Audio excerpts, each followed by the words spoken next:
हाँ तो मेरी लॉलीपॉप, कैसे हो आप लोग? आशा करता हूँ अच्छे ही होंगे। तो आज हम लोग जो है क्लास 10th एनसीईआरटी बुक का एक्सरसाइज 1.2 देखेंगे। इससे पहले हमने आपको 1.1 का जितना भी क्वेश्चन था सारा करा दिया है, ठीक है। तो यहाँ पे देखिए, इसमें हम लोग कुछ बेसिक चीज़ समझ लेते हैं कि क्या होता है। जैसे अगर हम क्वेश्चन देखें तो पहला क्वेश्चन बोल रहा है कि निम्नलिखित संख्याओं को अभाज्य गुणनखंड के गुणनफल के रूप में लिखना। तो सबसे पहले आपको समझना पड़ेगा कि अभाज्य गुणनखंड होता क्या है। तो जैसे देखिए, हम यहाँ पे लिख रहे हैं 36, ठीक है। तो इसको अगर हमें अभाज्य गुणनखंड के रूप में लिखना है तो हम लोग क्या करेंगे, सबसे पहले 2 का टेबल से लगाएंगे। तो 2 का टेबल से लगाएंगे तो 18 आ जाएगा, फिर 2 से लगाएंगे तो 9 आ जाएगा, फिर 2 से लगाए नहीं लगेगा तो फिर अब कितना से लगाइएगा, 3 से लगाइएगा तो 3 आ जाएगा। तो इसी को जो है ना गुणा के रूप में सिर्फ लिख देना है, 2 गुने 2 गुने 3 गुने 3। तो इस तरह से जब हम लिख देंगे तो यही मेरा क्या हो जाएगा, आंसर हो जाएगा। तो यहाँ पे जितना एक नंबर में जितना भी क्वेश्चन है ना, वो सबको बोल रहा है सिर्फ अभाज्य गुणनखंड करिए और उसे जो है उसके गुणनफल के रूप में लिख देना है। गुना करने की कोई ज़रूरत नहीं है, क्योंकि गुना करने पर हमें यही प्राप्त हो जाएगा। तो सिर्फ इस रूप में लिख देंगे, बस मेरा आंसर आ जाएगा। चलिए, तो हम लोग पहला क्वेश्चन देखते हैं। पहला क्वेश्चन देखिए मेरे पास है 140। क्या है, 140। तो यहाँ पे सबसे पहले हम लोग 140 लिखेंगे और इसका अभाज्य गुणनखंड करना शुरू करेंगे। देखिए, इसमें सबसे छोटी संख्या यानी 2 से भाग लगाएंगे तो ये आ जाएगा, फिर 2 से भाग लगाइएगा तो आपके पास ये आ जाएगा, फिर से अब लगेगा आपके साथ 5 से भाग लगेगा तो 5 सत्ते हो जाएगा 35, ठीक है। इसी को गुणनफल के रूप में यानी गुना के रूप में जब हम लिख देंगे तब ये क्या हो जाएगा, आंसर हो जाएगा। तो यहाँ देखिए हम लग सकते हैं 2 × 2 × 5 × 7, ठीक है। यही मेरा क्या हो जाएगा, आंसर हो जाएगा। तो आई होप आपको पहला क्वेश्चन समझ में आ गया होगा। आगे बढ़ते हैं। आगे देखिए मेरे पास दूसरा क्वेश्चन है 156। आप भी देख सकते हो कि इसमें सबसे पहले किससे भाग लगेगा।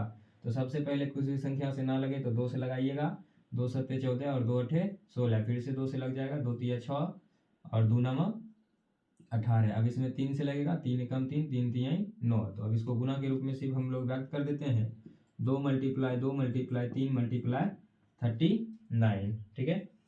ये भी मेरा क्या हो जाएगा, आंसर हो जाएगा। अब तीसरा क्वेश्चन देखिए, तीसरा क्वेश्चन मेरे पास है 38 25। अब इसे भी लिखना है अभाज्य गुणनखंड गुणनफल के रूप में। तो यहाँ पे तीसरा क्वेश्चन में सबसे पहले हम लोग लगाएंगे 3 से। तो 3 से लगाएंगे, देखिए 3 × 1 = 3, 3 × 2 = 6, 3 × 7 = 21 और 3 × 5 = 15। फिर से लगाएंगे हम लोग 3 से, 3 × 4 = 12, 3 × 2 = 6, 3 × 5 = 15, ठीक है। उसके बाद फिर से अब लगेगा, अब देखिए क्या लगेगा, 3 से नहीं लगेगा तो 5 से लगा देंगे। 5 से लगाएंगे तो 8 बार में, या फिर से 2 जाएगा तो 5 बार में। अब लग जाएगा, ये लगेगा आप 5 से लग जाएगा, हाँ 5 × 1 = 5, 5 7, ठीक है। बस इतना आ जाएगा। इसको गुना के रूप में लिख दीजिए, 3 × 3 × 5 × 5 × 17। यही मेरा क्या हो जाएगा, आंसर हो जाएगा। अगला क्वेश्चन देखते हैं हम लोग।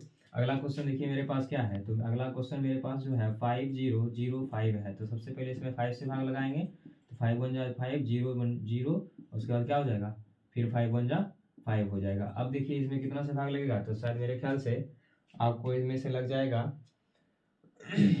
इसमें भाग लगेगा 7 से लगाएंगे, 7 × 21, 7 × 4 = 28, 2, हाँ। देखिए हम इसमें आप 7 से लगा देते हैं। 7 से लगाएंगे तो यहाँ पे हो जाएगा 7 एकम 7 और 7 चौक 28 और 7 तिया 21 हो जाएगा, ठीक है।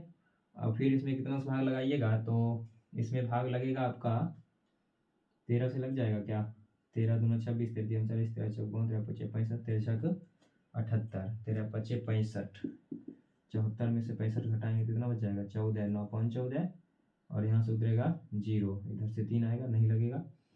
तो देखिए इसमें कितना से भाग लगेगा, 11 से लग जाएगा क्या, 11 छक 66, 74 में से 66 घटाएंगे तो यहाँ पे 8 6 14 और ये कट जाएगा तो यहाँ से 3 उतरेगा, 11 8 88 नहीं आता है। इसमें भाग लगेगा आपका, मेरे ख्याल से लग जाना चाहिए 3 3 2 = 6, 3 1 = 3, 3 12 23, 3 है ना।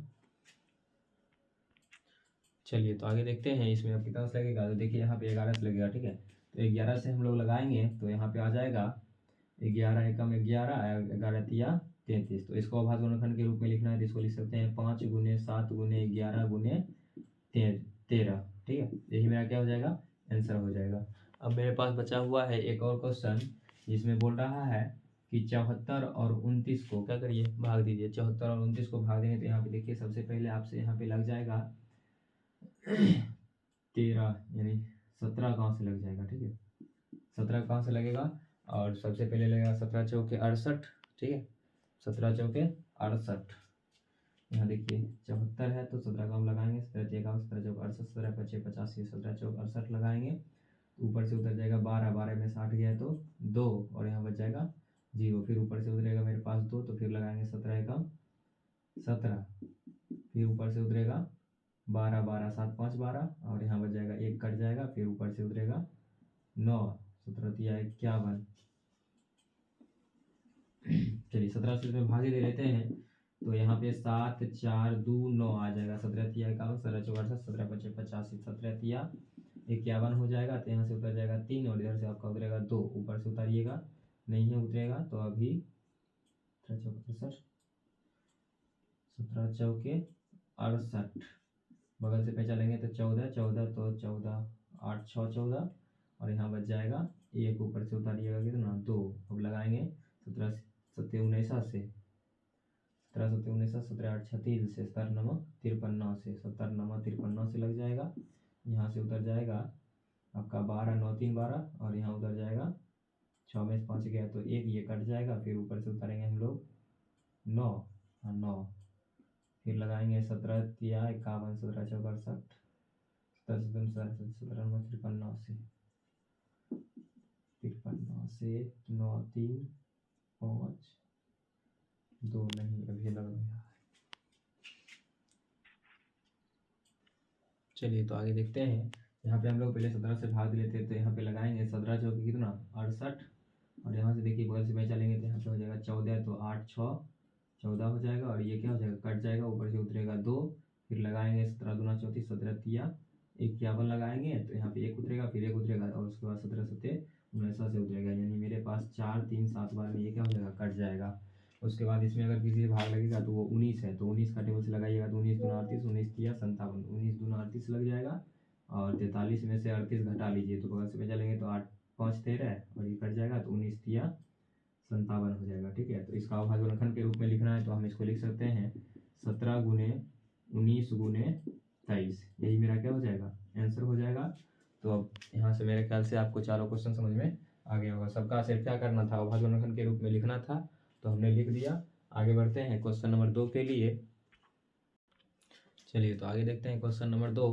क्वेश्चन नंबर 2 बोल रहा है कि पूर्णांक के निम्नलिखित युग्मों के HCF और LCM ज्ञात कीजिए तथा इसकी जांच कीजिए कि दोनों संख्याओं का गुणनफल HCF गुने LCM होता है। तो देखो बाबू, यहाँ पे सबसे पहले हमें इस संख्या का पहले LCM निकालना है, उसके बाद HCF निकालना है, उसके बाद हमें बराबर करके देखना है कि दोनों बराबर आता है या नहीं, ठीक है। अगर बराबर आ गया तो हम लोग हाँ लिख देंगे, और बराबर नहीं आएगा तो समझ लीजिएगा आपका बनाया हुआ गलत है, ठीक है। यहाँ पे सब संख्या हमेशा क्या होगी बराबर आएगी। तो सबसे पहले देखिए LCM और HCF कैसे निकलता है। तो सबसे पहले जो संख्या दिया रहेगा हम उसका अभाज्य गुणनखंड करेंगे। तो यहाँ पे अभाज्य गुणनखंड करने पर देखिए 26 में लगेगा सबसे पहले 2 से 13 बार में, ठीक है। और उसके बाद दूसरा 91 में भी लग जाएगा, कितना से 13 से लग जाएगा, 13 का में 7 बार में। तो यहाँ पे देखो दोनों का हम लिख लेते हैं, सिर्फ इसको लिख सकते हैं हम 2 गुने 13, ये ऊपर वाला 26 का, और इसका लिख लेते हैं 7 गुने 13 या 13 गुने 7, आप लिखोगे कोई दिक्कत नहीं है। तो देखो HCF कैसे निकलता है। तो HCF जो दोनों में रहता है ना वही मेरा HCF कहलाता है। तो देखिए दोनों में क्या है 13 है, तो हम लोग यहाँ पे HCF बराबर लिख सकते हैं 13। देखिए हम लिख लेते हैं HCF बराबर कितना 13। अब देखो LCM निकालने का भी तरीका है। जब आपके पास अभाज्य गुणनखंड किया हुआ रहे तो याद रखना जो दोनों में आएगा उसे हम LCM निकालने के लिए मात्र एक बार लेंगे, और जो बाकी सब बच जाएगा तो वो सबको ले लेना है। तो देखिए यहाँ पे दोनों में कौन आया है, तो 13 आया है दोनों में, तो 13 को एक बार लेंगे, और उसके बाद मेरे पास आया है 7, और उसके बाद आया है 2, तो ये दोनों को लेकर गुना कर दीजिए। तो क्या हो जाएगा 13 सत्ते 91, 91 दूनी 9 दूना 18, 182। अब हमें जांच करना है, तो जांच करने के लिए आपको लिखना पड़ेगा दोनों संख्याओं का गुणनफल, यानी 26 गुने 91। अब बराबर आपको करना पड़ेगा HCF गुने LCM, यानी HCF का मान है मेरे पास 13 और LCM का मान है 82, यानी दोनों बगल अगर गुना करने पर बराबर आ गया तो समझ लेंगे मेरा क्या है बनाया हुआ सही है, और बराबर नहीं आए तो समझ लेना आपका बनाया हुआ गलत है, किताब को भी गलत नहीं होता, और यहाँ पे जितना भी क्वेश्चन दिया गया है ना वो सब का सब जो है आएगा ही। चलिए आगे बढ़ते हैं। तो यहाँ 26 और 91 को गुना करिएगा तो देखिए मेरे पास आ जाएगा 26, 9 छक 54 का 4 बाकी 5 और 9 दूना 18, 18 5 23 हो जाएगा ना। 6 4 2 6 और 2 3, देखिए 23 66 आ गया, 23 और 66 बराबर। इसको भी गुना करके एक बार जांच कर लेते हैं, बाकी बात आपको पता चल जाएगा ऑलरेडी। 182 को 13 से गुना करिएगा, 3 दूना 6 और ये हो जाएगा अतिरिक्त 24 4 बाकी 2 5 और 2 8 1 6 6 8 5 3 बाकी 1 1 1 2, देखिए आ गया ना। यानी दोनों साइड जब मेरे पास बराबर आ जाए तो समझ लेना मेरा बनाया हुआ क्या है, सही है। अगर बराबर नहीं आया तो समझिए आपका बनाया हुआ सही है, क्योंकि यहाँ पर जितना संख्या दिया गया है वो सारा का सारा क्या आएगा, बराबर आएगा। चलिए दूसरा क्वेश्चन देखते हैं। दूसरा क्वेश्चन मेरे पास है कि 510 और 92, तो 510 और दूसरी जगह लिख लेते हैं 92। तो पहले 510 में लगाइए 2 से, 2 दूना 4, 2 पचे 10, 2 पचे 10, फिर यहाँ पे लग जाएगा 5 का टेबल से 25 25 और 5 एकम 5, ये आ जाएगा। फिर 17 से चाहो तो लगा दो, 17 तिया 51, ठीक है। तो आगे लगाएंगे इसमें 2 से, तो यहाँ लग जाएगा 2 चौक 8, 2 छक 12, फिर लगेगा 2 से, 2 दूना 4, 2 तिया 6, ठीक है। अब भाग इसमें नहीं लगेगा। तो इसका देखिए यहाँ पे अगर हम इसका लिखे तो यहाँ इसको लिख सकते हैं 2 गुने 5 गुने 17 गुने 3, और उसके बाद इसको हम लिख सकते हैं 2 गुने 2 गुने 23। तो हम अभी थोड़ी देर पहले आपको बताए थे कि जब HCF निकालना होता है तो हम लोग दोनों में संख्या देखते हैं। तो आप देख सकते हो मेरे पास यहाँ दोनों में सिर्फ क्या नजर आ रहा है, 2 नजर आ रहा है। इसमें 5 है तो इसमें 5 नहीं है, इसमें 17 है तो इसमें 17 नहीं है, इसमें 23 है तो इसमें 23 नहीं है। तो हम लोग सीधे लिख सकते हैं कि HCF बराबर कितना, 2। अगर LCM की बात करिएगा तो LCM देखिए हम बताए थे जो दोनों में रहता है उसे एक बार, अब बाकी जितना बच गया ना वो सबको लिख दीजिए और सबको गुना कर लीजिए, जितना आएगा वही मेरा क्या होगा, आंसर होगा। तो इसको हम लोग गुना कर लेंगे, 5 दूना 10, 10 और 17 को गुना करिए तो 170, यानी 170 और इधर 3 दूना 6 और 3 दूना 6, यहाँ पे 7 हो जाएगा, 17 चौके 68 और उसमें गुना कर लेते हैं 23 से। 23 से गुना करिएगा तो 0 अतिरिक्त 24 4 बाकी 2 6 18 2 20 और 0 का 0 और 8 दूना 16 6 बाकी 1 6 दूना 12 1 13। तो यहाँ पे हो जाएगा 0 4 6 5 1। मेरे पास गुना करने पर इसका LCM जो है आ गया 15 6 4 0, ठीक है। अब हमें इसकी सत्यता की जांच भी करनी है। तो सत्यता की जांच करने के लिए हम अभी तुरंत बताएं आपको यहाँ पे लिखना पड़ेगा दोनों संख्याओं का गुणनफल। तो पहला संख्या मेरे पास कितना था, पहला संख्या है मेरे पास 510 और दूसरा संख्या कितना है 92। LCM निकला है मेरे पास 2 और ये संख्या निकला है 15 6 4 0। हम इधर में से किसी एक को गुना करके लिख देते हैं, बाकी आप समझ लीजिएगा दोनों बराबर ही आएगा, क्योंकि हमने पहले यहाँ पे दोनों का गुना कर लिया है। तो देखिए यहाँ पे गुना कर देते हैं 92 को, अगर हम 91 के साथ गुना करेंगे तो यहाँ पे 92 आ जाएगा और 5 दूना 10 का 0 बाकी 1 5 9 5 45 1 46 आ जाएगा, यानी 2 9 6 4 और 1 0, यानी आपके पास गुना करने पर यहाँ पे आएगा 4 6 9 2 0। अब आप आगे इसको गुना कर लीजिएगा, आपके पास ऑलरेडी आ जाएगा 4 6 9 2 0। अगर देख लो गुना अगर गलती हो तो कुछ और भी आ सकता है, तो इसलिए आप अपने गुना करके देख लीजिए। हम तो ऐसा आपके सामने किए हैं तो मेरे ख्याल से ये सही है, बट अगर गलती हो तो आप सही कर लीजिए। बाकी इतना तो होशियार है ही हो ना, अरे 10 का स्टूडेंट है तो इतना तो बना ही सकते हो, जोड़ घटाव नहीं आएगा क्या करोगे, ठीक है। तो आगे हम देखते हैं, मेरे पास लास्ट क्वेश्चन बचेगा। लास्ट क्वेश्चन को हम लोग जो है इधर सॉल्व करेंगे, इसको मिटा के आप चाहो तो इसको स्क्रीनशॉट ले सकते हो, ठीक है, हो गया। चलिए देखिए लास्ट क्वेश्चन मेरे पास बोल रहा है कि 336 क्या है, 336 और दूसरा क्या है 54 का। तो हम लोग सबसे पहले 336 में लगाते हैं, तो देखिए 2 से लगाएंगे, 2 एकम 2 2 छक 12 2 अठे 16, फिर लगेगा 2 से 2 अठे 16 और 2 2 चौके 8, फिर 2 से लगाइएगा, 2 चौक 8 2 एकम 2, फिर यहाँ पे देखिए 2 से लगाएंगे, 2 दूना 4 2 सत्ते 14, फिर 3 से लग जाएगा 9 बार में, 3 से लग जाएगा 3 बार में। तो यहाँ पे हमें देखना है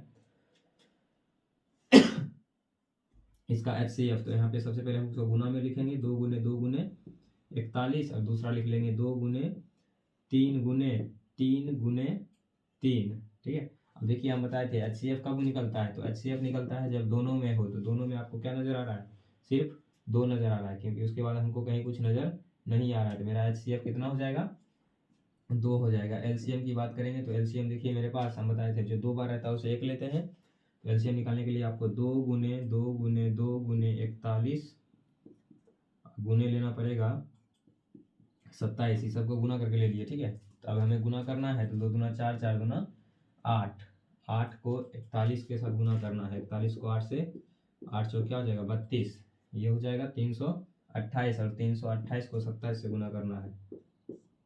8 7 56 6 बाकी 5, 7 दूना 14, 14 5 19 का 9 बाकी 1, 7 21 1 22, 8 दूना 16 6 बाकी 1, 2 दूना 4 1 5 और 3 दूना 6 6 और 9 6 15 5 बाकी 1, 5 2 7 1 8 6 2 8। तो मेरे पास LCM आ गया 8 8 5 6। अब इसका जांच भी करना है, तो जांच करने के लिए आपको दोनों संख्याओं का गुणनफल यानी 336 गुने लिखना पड़ेगा 54 बराबर 2 गुने 8 8 56। यहाँ पे सही लिखे थे ना, हाँ ठीक है। अब इसमें से किसी एक को गुना कर लेते हैं, बाकी आप चेक कर लीजिएगा। 336 इधर वाला गुना कर देते हैं, इस बार इसमें गुना कर देते हैं 2 से। 6 दूना 12 2 बाकी 1, 15 10 0 बाकी 1, 8 दूना 16 17 7 बाकी 1 और 8 दूना 16 1 17। यानी आपको गुना करने पर आ जाएगा 17 0 2 और इधर भी आपके पास आएगा 17 17 0 2, ठीक है। यानी मेरे पास यहाँ पे सब देख रहे हो आप, मान सब क्या आ रहा है, बराबर आ रहा है। इसका मतलब मेरा द्वारा बनाया गया जो है ये शायद सही है, ठीक है। शायद क्यों बोल रहे हैं, क्योंकि इसका गुना नहीं किया ना, पहला वाला किए थे, बाकी दोनों साइड का गुना नहीं कर रहे हैं। आप जांच कर लीजिएगा, ये आपका काम रहेगा। तो फिलहाल हम लोग बढ़ेंगे आगे क्वेश्चन नंबर 3 पर, देखते हैं क्या बोलता है। हाँ तो लॉलीपॉप आ गया तीसरा नंबर क्वेश्चन, ठीक है। तो देखिए तीसरा नंबर क्वेश्चन क्या बोल रहा है, बोल रहा है कि अभाज्य गुणनखंड विधि द्वारा निम्नलिखित पूर्णांकों के HCF तथा LCM ज्ञात कीजिए। अब हमें सिर्फ HCF और LCM ज्ञात करके देना है, इसका जांच नहीं करना है। तो देखिए हम सबका LCM और HCF निकाल के आपको दिखाते हैं। जैसे मेरे पास पहला क्वेश्चन है, पहला क्वेश्चन मेरे पास बोल रहा है 12, 12 का सबसे पहले आपको क्या करना पड़ेगा, अभाज्य गुणनखंड करना पड़ेगा। 2 से लगाइएगा 6, 2 से लगाइएगा 3, फिर 15 है तो 15 का करेंगे, तो 3 से लगाएंगे तो 5, फिर 21 है तो 21 का कर देते हैं, तो 3 से लगाएंगे 3 सत्ते 21, सबको लिख देते हैं। यहाँ देखिए 2 गुने 2 गुने क्या लिखेंगे 3, फिर लिखेंगे 3 गुने 5 और इसका लिखेंगे 3 गुने 7। हम थोड़ी देर पहले आपको बताए थे कि जो चीज़ दोनों में मिल, अब पहले 2 था तो हम दोनों में खोजते थे, अब मेरे पास क्या है 3 है तो हम तीनों में देखेंगे कि है कौन, ठीक है। तो तीनों में देखिए सबसे पहले मेरे पास यहाँ पे इसमें भी 3 है और इसमें भी 3 है और इसमें भी 3 है, यानी तीनों में क्या है 3 है, ठीक है। कितना अच्छा सेट कर रहा है, तीनों में 3 है। तो हम लोग लिख सकते हैं HCF बराबर कितना 3, और LCM निकालने के लिए हम बताए थे जो तीनों में हो उसको एक बार लिखेंगे, बाकी सबको सेम सेम लिख दीजिए और उसको क्या करिए गुना कर दीजिए। 3 दूना 6 दूना 12, 12 पच्चे 60, 7 6 के 42, यानी इसका LCM आपके पास आ जाएगा 420। यानी मेरे पास LCM बराबर आया 420 और HCF कितना आ गया 3, ठीक है। तो ये क्वेश्चन मेरे ख्याल से सॉल्व हो गया। तो अगला क्वेश्चन देखते हैं। अगला है 17, 17 का अभाज्य गुणनखंड करिएगा, तो हम 1 गुने 17 लिख सकते हैं, यानी 1 से लगाइएगा या 17 से लगाइएगा तो एक बार में लग जाएगा। लिख देते हैं यहाँ पे एक ही बार 17 से लगा देते थे, एक बार में लगेगा। फिर है 29, 29 में देखिए क्या लगेगा, 29 में भी 1 गुने 29 लगेगा और यहाँ पे भी लग सकता है 23, 23 का टेबल में भी 23 गुने 1 लगा सकते हैं, इसमें कोई दिक्कत नहीं है। इस सबको लिखने के लिए हमें लिखना पड़ेगा 17 गुने 1, फिर 23 गुने 1, फिर 29 गुने 1। अब देखिए तीनों में क्या आपको नजर आ रहा है, तो HCF निकालने के लिए तीनों में देखना पड़ेगा। तो हम मेरे पास तीनों में जो है ना 1 है, तो इसका HCF कितना आ जाएगा 1 आ जाएगा। लेकिन वहीं LCM की बात करें तो हमें इस तीनों को गुना करना पड़ेगा। तो गुना देखिए कर लेते हैं। 17 को पहले 23 से, 7 21 के 1 बाकी 2 और 7 दूना 14 4 बाकी 1 जोड़ेंगे तो 1 5 4 9 और 3। फिर आगे इसमें करना है 29 से, तो 29 से भी कर लेते हैं हम लोग। 29 से करेंगे तो 9 एकम 9, 9 9 81 बाकी 8, 9 3 27 और 8 35 हो जाएगा, और 2 9 दूना 18 8 बाकी 1, 3 दूना 6 1 7, तो 9 3 13 का 3 बाकी 1 7 3 10 1 11। ये देखिए इसका LCM जो मेरे पास आएगा 17 गुने 23 गुने 29 इक्वल टू 11 3 3 9 आ जाएगा। ठीक है, तो मेरे पास इसका HCF आया कितना 1, और LCM की बात करें तो आया 11 33 3। ठीक है, आप इतना इकाई दहाई करके अपना गिन लेना, इतना फुर्सत नहीं है। तो क्या कर रहा है, ठीक है, दसवां में ना, तो इतना काम करना ही पड़ेगा। चलिए आगे बढ़ते हैं। इसका पहला है 8, तो इसको करते हैं 2 से 4, 2 से 2। आगे नहीं भी लगाएंगे तो चलेगा, फिर लगाएंगे 3 से, फिर यहाँ पे 3 आ जाएगा, और फिर से यहाँ पे 25 है तो 5 और 5 आ जाएगा। अब इसको लिखेंगे तो देखो 2 गुने 2 गुने 2 है, अपना मन से 1 ले सकते हैं क्योंकि यहाँ पे लगाएंगे तो फिर 1 आइबे करेगा। फिर इसको 3 गुने 3 गुने फिर 1 ले सकते हैं, और इसको 5 गुने 5 गुने 1 ले सकते हैं। तो आपका फिर इसका HCF देखो कितना मस्त आ रहा है, कितना 1। तो यहाँ पे लिख देते हैं 1। LCM निकालना है तो LCM के लिए हम बताए थे जो तीनों में रहता है उसको एक बार आप 1 लिखो तो भी ठीक है, नहीं लिखेंगे तो भी ठीक है। इसका पूरा लिख देते हैं 8, इसका पूरा लिख देते हैं 9, और इसका पूरा लिख देते हैं 25। तो 9 8 72, और 25 को गुना कर लीजिए, 5 10 का 0 बाकी 1, 7 बचे 35 1 36, 2 दूना 4, 7 दूना 14, 0 6 4 10 का 0 बाकी 1, 3 4 3 7 1 8 और 1। मेरे पास LCM आ गया 1800। ठीक है, तो इस तरह से हमने अपना तीसरा क्वेश्चन भी क्या किया, सॉल्व कर लिया। तो देख लीजिए 3 नंबर में आपके पास 3 ही क्वेश्चन था, तो तीनों को हमने सॉल्व करके दिखा दिया। बाकी अगर कोई दिक्कत हो तो आप आराम से बता सकते हो। फिलहाल के लिए हम लोग जो है आगे बढ़ेंगे, इसका चौथा क्वेश्चन देखेंगे। चलो देखिए, तो अब हम आ गए क्वेश्चन नंबर 4 लेकर। क्वेश्चन नंबर 4 देखिए क्या बोल रहा है कि HCF 306,657 का जो है इसको निकाला है, तो इसको कितना आया है 9 आया है, और बोल रहा है तो हमें LCM ज्ञात करना है। तो इसके लिए देखो एक सिंपल सा फार्मूला होता है जो कि हम लोग क्लास 5 से ही पढ़ते आ रहे हैं। तो पढ़ा था तो सीधे 9वां में पढ़ना शुरू किया या 10th में, कहाँ से पता होगा, हमें पता है। देखिए लिखते हैं, मेरे पास LCM बराबर एक फार्मूला होता है कि पहली संख्या यानी A और दूसरी संख्या को स्विच कर देते हैं B से, और बटा हो जाएगा क्या चीज़ HCF। तो मेरे पास देखिए पहली संख्या ये जो है ना, ये मेरे लिए A होगा और ये क्या होगा B होगा, और HCF तो मेरे पास पहले दिया हुआ है। तो ऊपर में लिखेंगे 306 गुने 600 कितना 57, बटा कितना हो जाएगा 9 हो जाएगा। अब देखो इसी में भाग देते हैं तो 9 से लग जाएगा क्या, 9 7 63 3, हाँ लग जाएगा 9 7 63, और इधर जाएगा 2, तो यहाँ पे हो जाएगा 9 तिया 27। अब हमें 306 और गुना कर लेना कितना से 73 से। तो देखिए हम करते हैं गुना, 306 गुने 73, 17 का 18 का 8 बाकी 1, तो यहाँ पे 1 हो जाएगा, 3 तिहाई 9 हो जाएगा, 7 42 को 2 बाकी 4 हो जाएगा, 7 तिया 21 हो जाएगा, यहाँ 8 यहाँ 3 9 4 3 बाकी 1 हो जाएगा। तो देखिए इसका LCM कितना आ जाएगा मेरे पास 2 2 3 3 8। ठीक है, यहाँ तक मेरे ख्याल से कोई दिक्कत नहीं होगा। तो इस तरह से हमने अपना क्वेश्चन नंबर 4 को भी क्या किया, ख़त्म कर लिया है। तो फिलहाल चलेंगे हम लोग आगे की ओर, देख लीजिए आप लोग भी।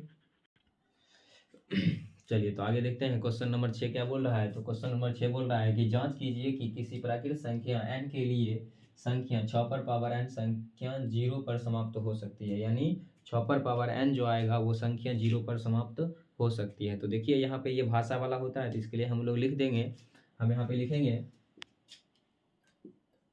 हल देकर कि हम जानते हैं कि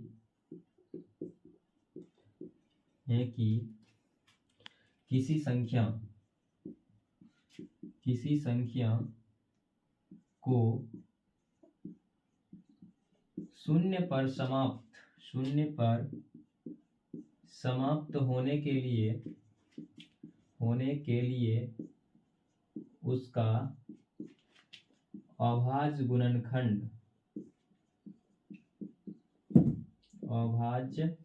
गुणनखंड 2 पर पावर m गुने 5 पर पावर n पर समाप्त होनी चाहिए। तो दिए गए संख्या का अभाज्य गुणनखंड करने पर 6 है, तो देखिए 6 को लिख सकते हैं हम 2 गुने 3, तो लिख देंगे यहाँ पे इसलिए हम पाते हैं कि 6 का अभाज्य गुणनखंड करने पर यह 2 पर पावर n गुने 5 पर पावर m पर समाप्त नहीं हो रहा है, इसलिए यह संख्या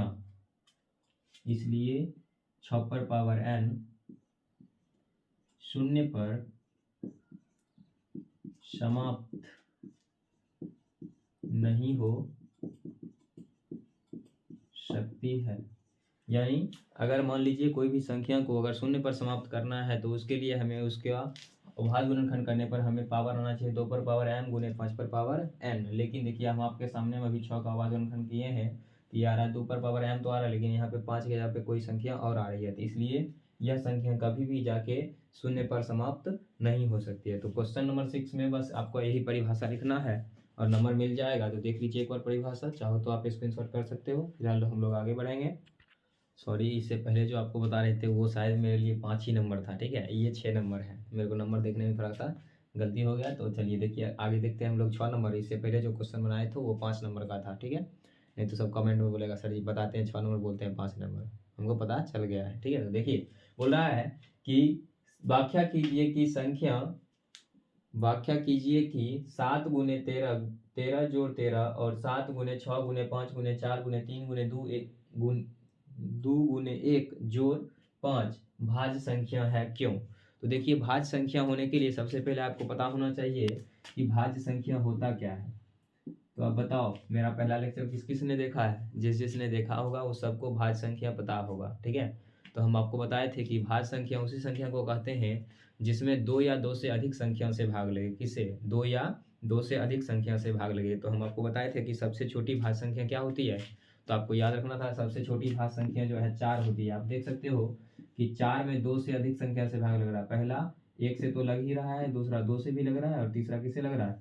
4 से भी लग रहा है। यानी आप देख सकते हो इस संख्या में टोटल कितने 4 संख्या से भाग लग रही है, सॉरी 3 संख्या से भाग लग रही है।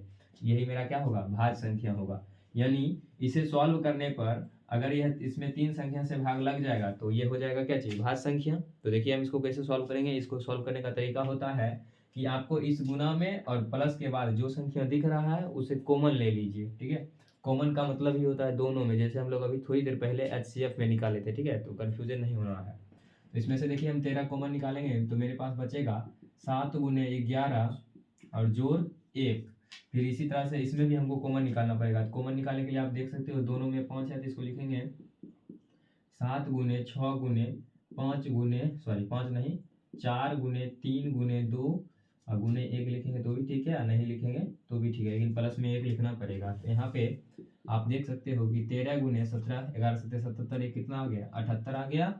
और उसके बाद यहाँ पे आ गया 5 गुने 7 42 42 को 4 से गुना करिए तो आ जाएगा 8 और 16 और फिर से इसको कर दीजिए 6 से गुना तो हो जाएगा 8 6 48 का 8 बाकी 4 6 6 36 और 4 40 का 0 बाकी 4 6 4 10 उसमें 1 जोड़ दीजिएगा कितना हो जाएगा? 1009 हो जाएगा, ठीक है। तो 1009। अब आप इसको गुना करके आगे भर दीजिएगा और भरने के बाद जो आएगा वही मेरे लिए कहलाएगा भाज्य संख्या। अब इतना काम तो कर सकते हो ना, सारा चीज़ कर दिए, बस आपको गुना करके डब्बा में रख देना है और आपका आंसर मिल जाएगा। खैर इसमें आंसर नहीं दिया होगा क्योंकि ये प्रूव करने वाला है, ठीक है। तो चलिए बढ़ते हैं अब आगे क्वेश्चन पर। चलिए तो अब हम लोग देखते हैं क्वेश्चन नंबर लास्ट है इस एक्सरसाइज का। क्वेश्चन नंबर आपका होगा 7, ठीक है। और क्वेश्चन नंबर 7 देखिए क्या बोल रहा है कि किसी खेल के मैदान के चारों ओर एक वृत्ताकार पथ है। चारों ओर क्या है? एक वृत्ताकार पथ है। तो सबसे पहले हम एक वृत्ताकार पथ बना लेते हैं। मैदान होगा तो मैदान हो सकता है देखिए इस तरह से हो सकता है और इसके चारों ओर जो है ना एक वृत्त के आकार के एक पथ है यानी रास्ता है, इसी का चक्कर लगा रहा है।